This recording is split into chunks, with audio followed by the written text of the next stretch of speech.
पर्यावरण बचाओ बोलती है सरकार, लेकिन आदिवासी बचाओ कोई नहीं बोलता। आदिवासियों को वनवासी बोल रहे हैं।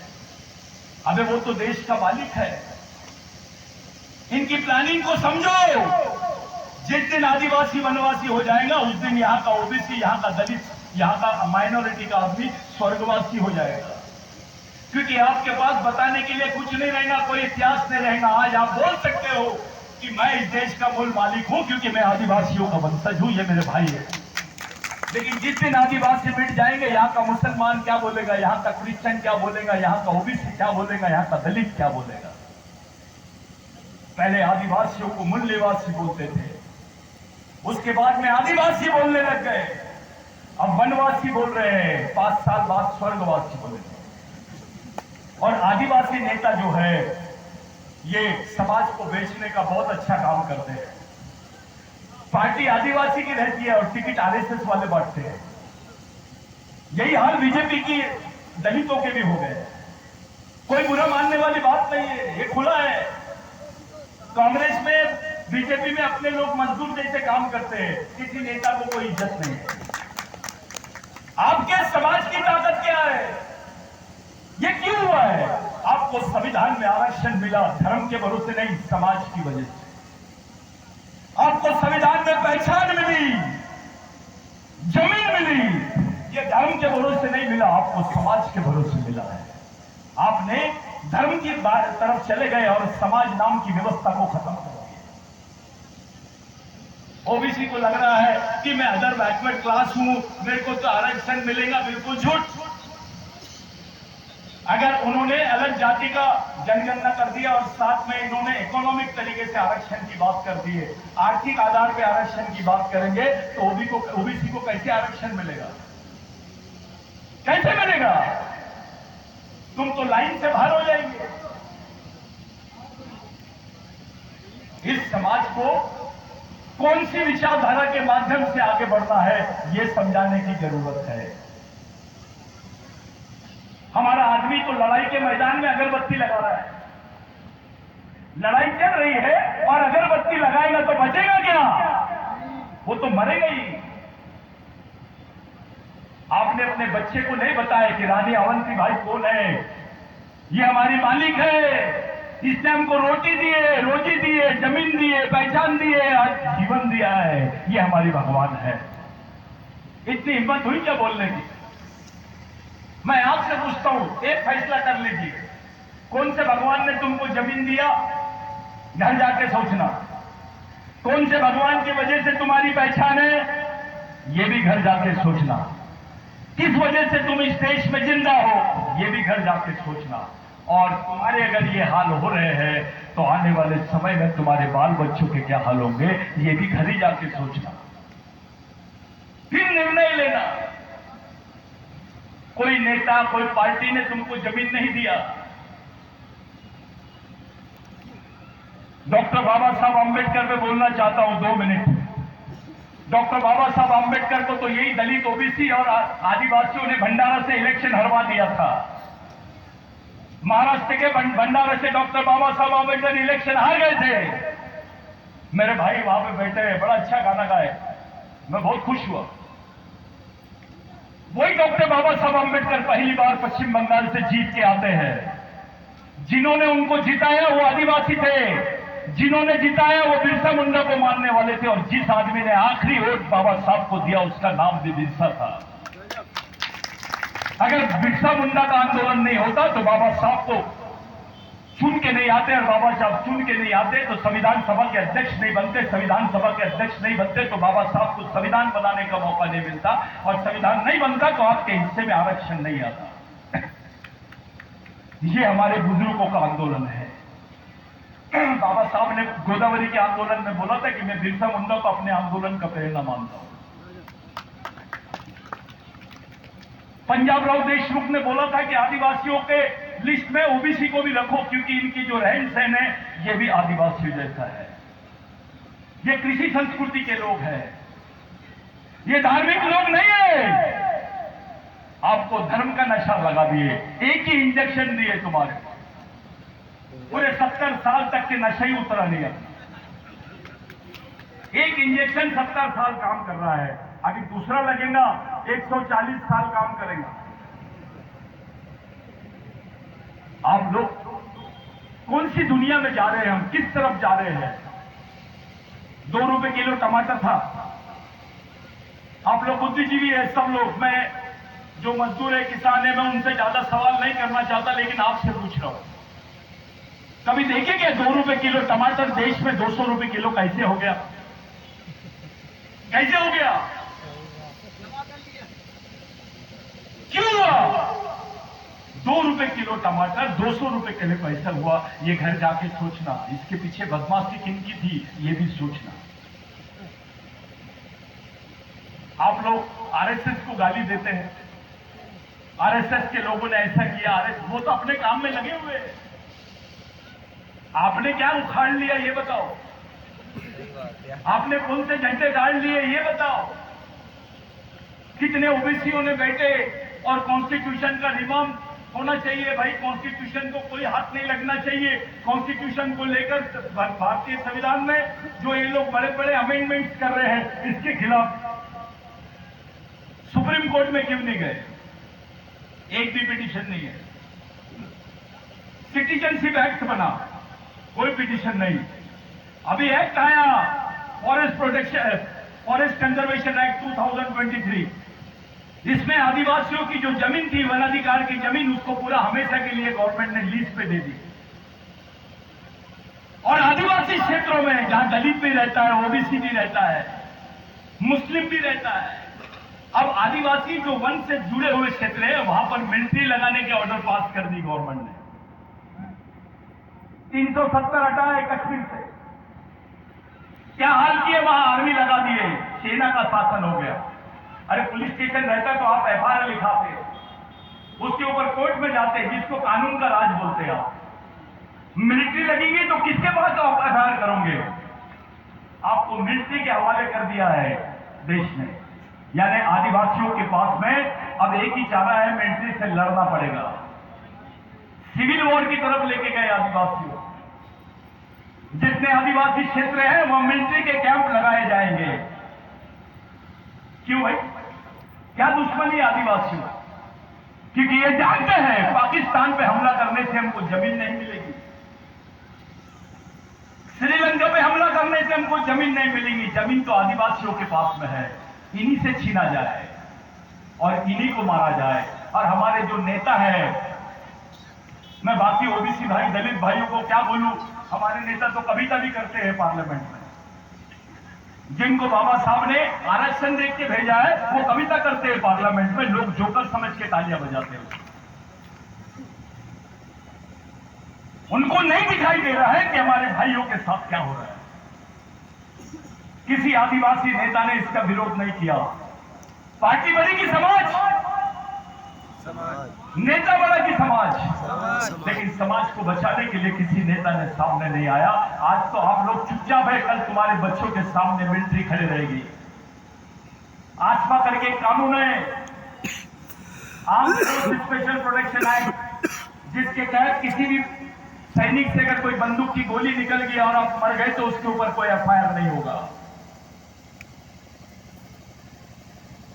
आपको ऐसे मारा जाएगा, पहले नंबर पे आदिवासी, दूसरे नंबर पे ओबीसी, तीसरे नंबर पे दलित, चौथे नंबर पे मुसलमान। अब तो मुसलमान को नागरिक ही नहीं मान रहे हैं, उसको तो सिटीजन एक्ट के बिल से बाहर निकाल दिए हैं। ये हालात देश के बन गए हैं। आप जो भी निर्णय करो सामाजिक करो, जो भी जीवन जियो सामाजिक जियो, जो भी सोच रखो सामाजिक रखो, जो भी आंदोलन करो सामाजिक करो।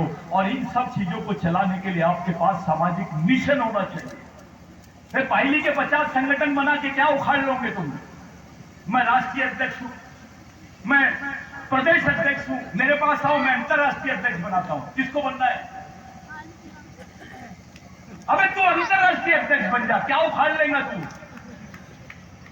इस लड़ाई में ब्रेन का काम है, भीड़ का काम नहीं है भाई, ब्रेन का काम है। और इसलिए हमको नए सिरे से सोचने की जरूरत है। ये आदिवासी है, ये दलित है, वो बाबा साहब ने हमारे लिए क्या किया। बाबा साहब के लोग भी तो मेहमान हैं। बाबा साहब के लोग अब अपने आप को अम्बेडकरवादी नहीं बोलते हैं भैया, बहुत तो बोलते हैं। वास्तविकता में इस देश में बुद्ध के बाप का नाम अम्बेडकर है। अगर बाबा साहब नहीं होता तो अब भी हमको बुद्ध नहीं दिखता। हम सोच ही नहीं सकते हैं। आदिवासी संस्कृति का जिक्र करते हुए एक बात बोलते हुए आपसे समय हो रहा है, मैं जाना चाह रहा हूं, आपको भी मेरे से मुक्त करना चाह रहा हूं। आदिवासी संस्कृति का मोहम्मद पैगंबर कुरैश आदिवासी था, कुरैश आदिवासी था। हजरत बिलाल कुरैश आदिवासी था। जीसस क्राइस्ट बाइजा आदिवासी था। भगवान बुद्ध मारिया गोंड था। महावीर आदिवासी था। ओबीसी आदिवासी है, एससी आदिवासी है, और आदिवासी तो आदिवासी है।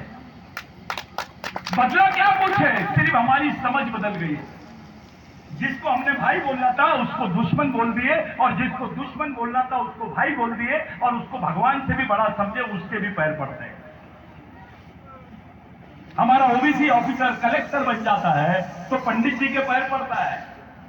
भगवान के पास 200 देता है, पंडित जी को पैर पड़ता है, उसके बाद 100 देता है, और मंदिर से बाहर निकलता है जब एक आध ओबीसी दिखता है तो उसको बोलता है दारू पीता है, दारू पीता है, चल भाइयों। मैं पढ़ाई लिखाई जो किया तूने वो पैर पड़ने के लिए किया है। सबसे ज्यादा गड्ढे खोदने का काम हमारे लोग करते हैं। अब गड्ढे खोदने की भी मशीन निकल गई है। अब वो भी काम तुमको मिलेगा नहीं। क्या काम करेंगे तुम ये बताओ? कौन सा भगवान तुमको बचाएगा? कौन से लोग तुम्हारे बारे में सोच रहे हैं? बिरसा मुंडा ने आखिरी बात बोलते हुए जा रहा हूं, 2 मिनट बोल सकता हूं ना, अंधेरा हो रहा है। बिरसा मुंडा ने बोला था जो समाज के पढ़े लिखे जागरूक लोग हैं वही समाज के भगवान हैं। G for guardian, O for owner. Guardian यानी पालक, ओ फॉर ओनर यानी मालक, और डी फॉर ड्राइवर यानी चालक। जो समाज के पालक, मालक और चालक है वो समाज के गॉड है, जीओडी गॉड। लेकिन अपने साथ उल्टा हो गया है। जो जीओडी गॉड था ना वो डीओजी डॉग हो गया है। जो तुम्हारा भगवान है वो कुत्ता कैसे बना, इसके बारे में सोचा जाए। ये रियलिटी है। लड़ाई ये विधानसभा, लोकसभा, ये लड़ाई नहीं है अभी। ये तो सब जानते हैं कि ये खिलौना है, इनको चूतिया बना दो, इनको एक इंजेक्शन दे दो इलेक्शन का, ये 6 महीने तक उसी इलेक्शन के चक्कर में दौड़ते रहेंगे। परमानेंट बात क्या करोगे तुम? एक नेता बनाओगे 5 साल समाज का काम करेगा, लेकिन एक कार्यकर्ता बनाओगे जिंदगी भर समाज के लिए काम करेगा।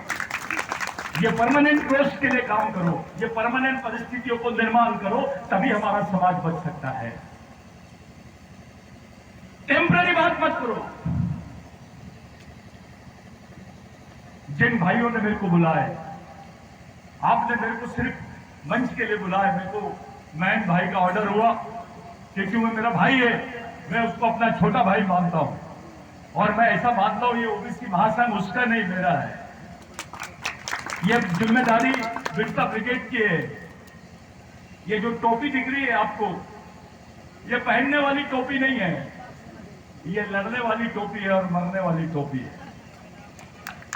अभी आपको ओबीसी महासंघ का भी आदमी इसी टोपी में दिखाई देगा। मैं उसी की तैयारी कर रहा हूं। 1 लाख लड़के ओबीसी के, 1 लाख कैडर पूरे मध्य प्रदेश में खड़े रहेंगे। वो सामाजिक निर्णय लेंगे, तब बताया जाएगा कि कौन सा समाज क्या कर सकता है। 1 लाख लड़के सामाजिक निर्णय लेंगे, राजनीतिक निर्णय नहीं।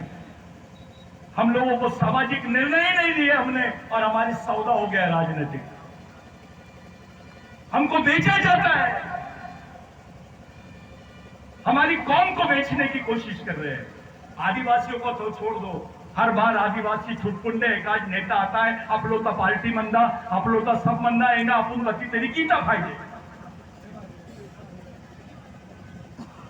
दादा ने बोले अभी रघुनाथ शाह के बारे में, बहुत अच्छा बोले वो। दादा कहाँ है, चले गए क्या? मरकाम दादा, मैं आपसे पूछ रहा हूं, रघुनाथ शाह का परिवार कहाँ है? नहीं पता। वारे समाज कितने ईमानदार हैं हम, हमारी कौम के लोग कितने ईमानदार हैं। गद्दारी हमने की है। अब आप बैठ जाओ, अब कौन बताएगा रानी अवंतीबाई का परिवार कहाँ है? चलो, ईमानदार कौम है ना हम भगवान से ज्यादा ईमानदारी करते, धर्म से ज्यादा ईमानदारी करते और समाज से ज्यादा गद्दारी करते। अभी पता चल जाएगा कहाँ है रानी अवंतीबाई का वंशज। चलो बताओ।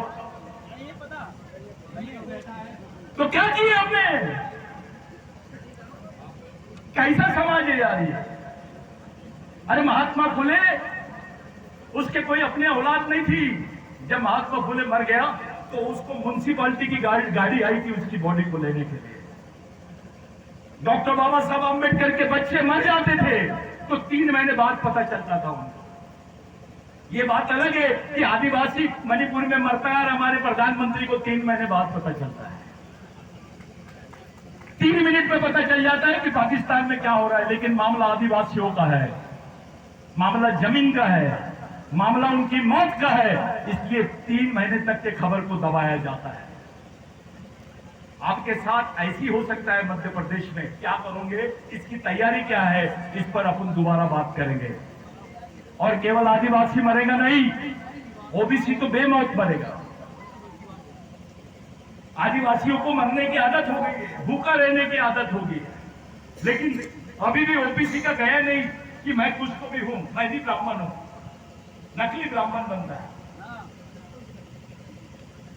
अपनी समाज को भूलकर, धर्म को सर पे रखकर कोई आदमी लड़ाई नहीं लड़ सकता है। अपनी पहचान की लड़ाई, अपने अधिकारों की लड़ाई, ये सामाजिक लड़ाई है, धार्मिक लड़ाई नहीं है। अपनी धार्मिक पहचान को खत्म नहीं करने का है, उसको छोड़ो, सामाजिक सांस्कृतिक पहचान को खड़ी करो। यही आखिरी आंदोलन तुम्हारे हमारे सामने है, तभी हम एक हो सकते हैं। मुस्लिम भाई को भी मस्जिद के बाहर आना पड़ेगा। कुरान शरीफ मस्जिद के अंदर, मुस्लिम भाई को किसी ने पूछा कि भैया तेरा धर्म तो इस्लाम है, तेरी संस्कृति क्या है, तू कौन से वंश का है, तो उसको भी बताना पड़ेगा मैं आदिवासियों के वंश का हूं। क्रिश्चियन को भी बताना पड़ेगा मैं आदिवासियों के वंश का हूं।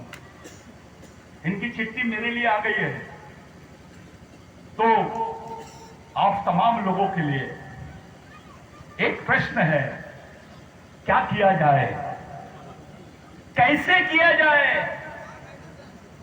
एक आदमी के ऊपर डिपेंड हो जाओगे तुम तो मारे जाओगे। कल मैं धोखा दे दिया, महेंद्र सिंह लोधी ने धोखा दे दिया, फलाने चौहान ने धोखा दे दिया, यादव ने धोखा दे दिया, क्या कर लोगे तुम?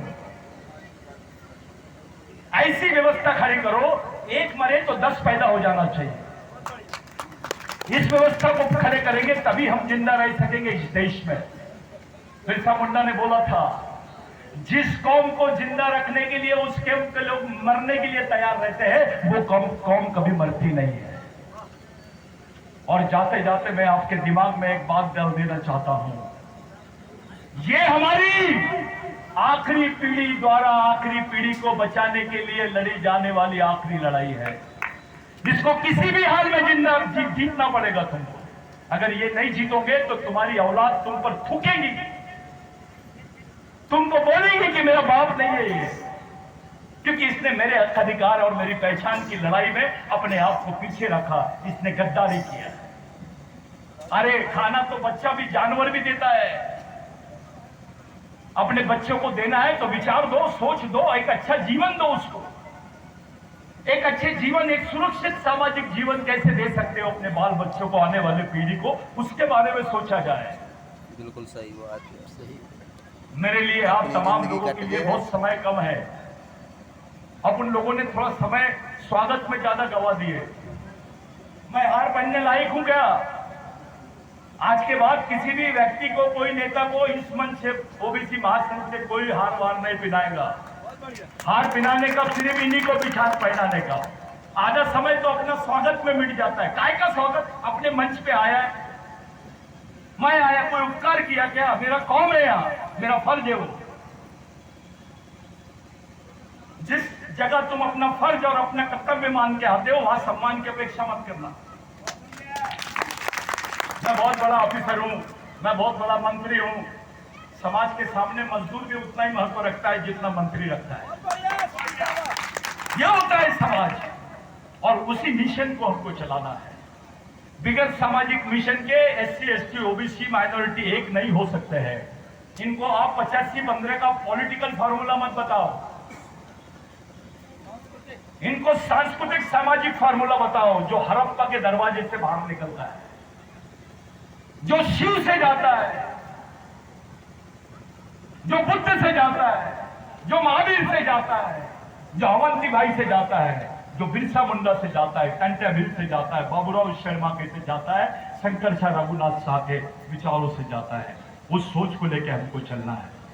आप लोगों से विनती करूंगा कि आप लोग एक सामाजिक मूवमेंट को समझे, इस बात को समझे। राजनीतिक भूत सामने वाला तो सोच रहा है कि भैया इनको राजनीतिक तरीके से उलझा दो, लेकिन तब बात है कि वो राजनीतिक तरीके से आपको उलझाने की कोशिश करे और आप सामाजिक तरीके से सुलझ जाए।